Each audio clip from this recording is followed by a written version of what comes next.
আর এক পাও বাড়াবি না রাবণ। যদি এগোই তাহলে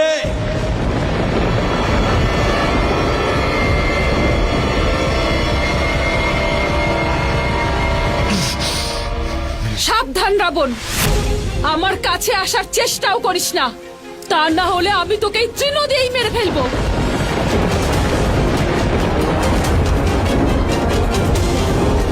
না না, আমাকে ক্ষমা করে দাও, আমাকে ক্ষমা করে দাও, আমাকে ক্ষমা করে দাও। আমি ভয় পেয়ে গেছি, আমি লুকিয়ে পড়ছি। এই যে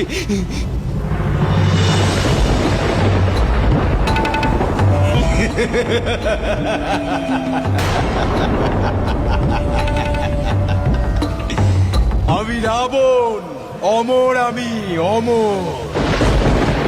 অনেক বড় বড় অস্ত্র আমাকে আঘাত করতে পারবে না।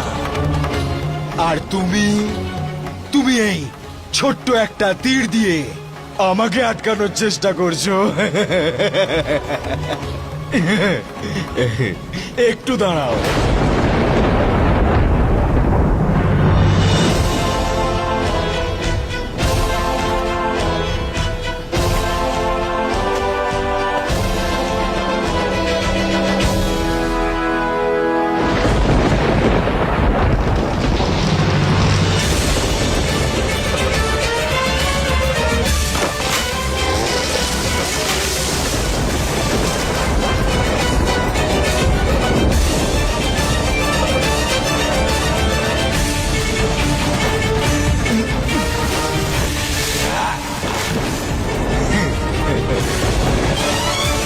যেই গাছটার ছোট একটা ডালের সাহায্যে আমাকে তুমি আটকাচ্ছিলে, আমি ওই পুরো গাছটাকে তুলে ফেলে দিলাম।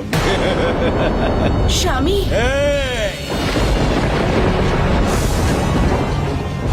চুপ, একদম চুপ।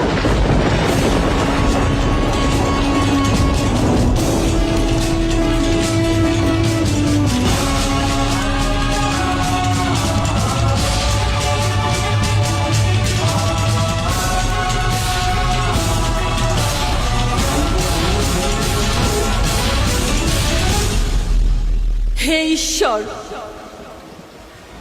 যদি আমি পতিব্রতা হই তাহলে আমার আর রাবণের মাঝের এই ত্রিলোকে পার করলেই রাবণ যেন ভস্ম হয়ে যায়।